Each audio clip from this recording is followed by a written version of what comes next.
ایرانی supreme leader آیت اللہ خامنائی امریکی اور اسرائیلی حملے میں شہید ہو گئے۔ ایران کے سرکاری میڈیا نے بھی تصدیق کر دی۔ آیت اللہ علی خامنائی کے کمپاؤنڈ پر 30 بم گرائے گئے۔ علی خامنائی کی بیٹی، داماد اور نواسی بھی حملے میں شہید۔ شہادت سے قبل انہوں نے آخری خطاب کیا، کہا یا اللہ مجھے شہادت نصیب فرما، اے پروردگار مجھے شہداء کے ساتھ رکھنا۔ خامنائی کی شہادت کے بعد سوگوار عوام انقلاب اسکوائر پر جمع ہو گئے۔ قم کی مسجد جمکران میں ایرانی روایات کے مطابق انتقام کی علامت سرخ پرچم بھی لہرا دیا گیا۔ خامنائی کی شہادت پر ایران میں 40 روزہ سوگ کا اعلان کر دیا گیا، 7 دن تک عام تعطیل کا اعلان۔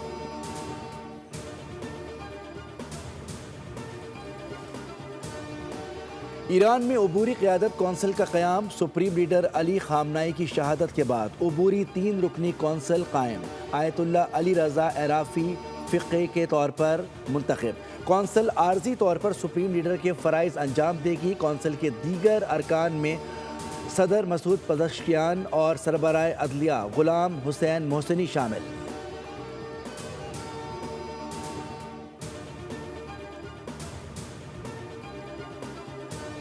وزیراعظم شہباز شریف نے حکومت پاکستان اور عوام کی جانب سے ایران کے سپریم لیڈر آیت اللہ خامنائی کی شہادت پر اظہار افسوس کیا ہے۔ اپنے بیان میں وزیراعظم کا کہنا ہے کہ حکومت پاکستان اور عوام غم کی اس گھڑی میں ایرانی بہن بھائیوں کے ساتھ ہیں۔ آیت اللہ خامنائی کی شہادت پر حکومت اور عوام کی جانب سے اظہار تعزیت کرتا ہوں۔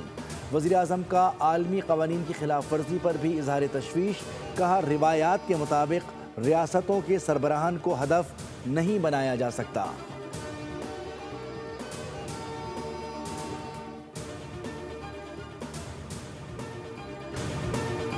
امریکی صدر اور نیتن یاہو نے سرخ لکیر کو عبور کیا ہے۔ ٹرمپ اور نیتن یاہو کو قیمت چکانا پڑے گی۔ اسپیکر ایرانی پارلیمنٹ محمد باقر کالباف نے دشمن کو خبردار کر دیا، کہا کہ مستقبل میں بھی خامنائی کے راستے پر چلیں گے۔ ٹرمپ کا ایران کے سیکیورٹی اہلکاروں کو بغاوت کا مشورہ۔ ٹروتھ سوشل پر لکھا کہ اہداف حاصل ہونے تک ایران میں بمباری جاری رہے گی۔ سیکیورٹی اہلکار حکومت کے خلاف کھڑے ہوئے تو جان بخشی ہو سکتی ہے، بعد میں صرف موت ملے گی۔ ٹیلی فون انٹرویو میں ڈونلڈ ٹرمپ کا کہنا تھا کہ معلوم ہے خامنائی کے بعد ایران میں کون احکامات دے رہا ہے، جانتے ہیں کہ ایران کا نیا سپریم لیڈر کون ہوگا۔ ایران کو مزید حملوں سے باز رہنے کے لیے وارننگ، سخت جوابی کارروائی کا India. Brigadier general Ahmad Vahidi پاسداران انقلاب کے نئے کمانڈر مقرر، ایرانی حکام نے تصدیق کر دی۔ ایرانی فوج کا سپریم لیڈر آیت اللہ خامنائی کی شہادت کا بدلہ لینے کا اعلان۔ بیان میں کہا گیا کہ آیت اللہ خامنائی کے قاتلوں سے سخت اور فیصلہ کن انتقام لیں گے، ملک میں جارحیت کرنے والوں کو سخت سزائیں دیں گے۔ آیت اللہ خامنائی 1989 سے ایران کے سپریم لیڈر تھے۔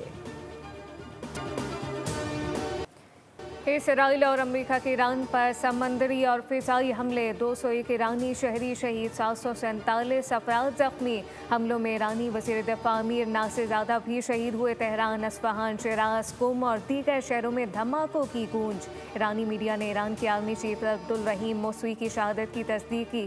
برطانوی اور امریکی میڈیا نے دعویٰ کیا کہ امریکی حملے میں ایرانی پاسداران انقلاب کے کئی اہم کمانڈر، سیاسی حکام جاں بحق ہوئے۔ ایران میں فضائی حدود اور انٹرنیٹ سروس بند ہے، فضائی دفاعی نظام فعال ہے۔ ایرانی وزیر خارجہ عباس عراقچی نے کہا کہ ایران پر حملہ کرنے والوں کو بھرپور جواب دیں گے۔ غزہ میں ہزاروں معصوم بچوں کے قاتل اسرائیل نے عالمی قوانین ہوا میں اڑا دیے۔ ایران میں جنگ کی ابتدا معصوم بچیوں کو نشانہ بنا کر کی گئی۔ مناب میں لڑکیوں کے اسکول پر 3 بار میزائل حملہ، 165 بچیاں شہید ہو گئیں۔ والدین اسکول کے ملبے میں لاشیں تلاش کرتے رہے۔ اسکول بیگز میں کتابیں بچیوں کی خون سے لال ہو گئیں۔ اقوام متحدہ میں ایران کا پاکستان سے اظہار تشکر، عوام سے صبر کی اپیل۔ روس اور چین کے ساتھ مل کر پاکستان نے ایرانی موقف کی تائید کر دی۔ حکومت پاکستان کی جانب سے حملے کی کھل کر مذمت۔ مذہبی جماعتوں اور عوام سے جذبات قابو میں رکھنے کی اپیل۔ کسی بھی قسم کے پرتشدد احتجاج سے گریز کی ہدایت۔ امن و امان خراب کرنا دشمن کے ایجنڈے کو تقویت دینے کے مترادف قرار۔ بغداد میں مشتعل مظاہرین کا امریکی سفارت خانے پر دھاوا، عرب میڈیا کے مطابق مظاہرین نے امریکی سفارت خانے پر پتھراؤ کیا، امریکہ اور اسرائیل کے خلاف نعرے لگائے گئے، مظاہرین نے مشینری کے ذریعے سفارت خانہ گرانے کی کوشش کی، بغداد میں سیکیورٹی فورسز نے مظاہرین پر شیلنگ کی، امریکی سفارت خانے پر حملے کے بعد حالات کشیدہ ہو گئے۔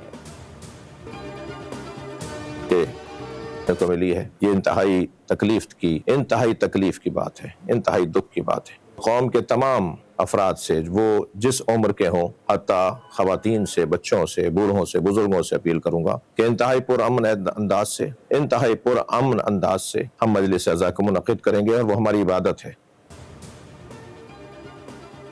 ایران کے سپریم کمانڈر کی شہادت پر امت مسلمہ سوگوار علامہ شہنشاہ حسین نقوی کا ویڈیو پیغام، پاکستانی عوام سے صبر تحمل کی درخواست کی، پرامن رہنے کی اپیل کی گئی۔ ملک میں بدامنی سے دشمن کو فائدہ پہنچ سکتا ہے، یکجہتی اور غم حسین کے اندازے میں عقیدت کا اظہار کیا جائے۔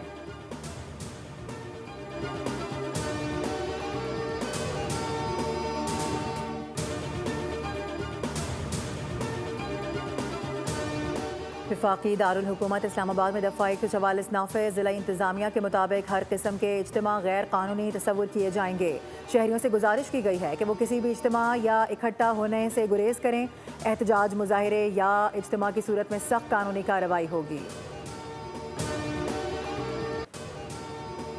ایران کے خلیجی ریاستوں میں امریکی اڈوں پر حملوں کی چھٹی لہر، قطر، متحدہ عرب امارات، بحرین، اردن، کویت اور سعودی عرب میں امریکی فوجی اڈوں کو نشانہ بنایا گیا، دبئی انٹرنیشنل ایئرپورٹ بھی نشانہ بنا، 4 افراد زخمی ہو گئے، ٹرمینل 3 میں دھواں بھر گیا، ایران کا ابو ظہبی میں امریکی بیس پر حملہ، بحرین میں ایرانی میزائل امریکی نیول بیس کو نشانہ بنایا، امریکی اڈے کے قریب عمارت پر بھی ایرانی ڈرون گرا، دوحہ میں امریکی العدید بیس پر بھی دھماکوں سے گونج اٹھی، کئی میزائلوں کو فضا میں مار گرانے کا دعویٰ کیا گیا، ایران نے اردن بیس پر آگ برسائی، سعودی دارالحکومت ریاض میں بھی دھماکے سنے گئے، کویت میں امریکی فضائی اڈے پر ایران نے ڈرون اور میزائل حملے کیے، حملوں میں 12 افراد زخمی۔ سبسکرائب کریں اور بیل دبائیں تاکہ کوئی خبر رہ نہ جائے۔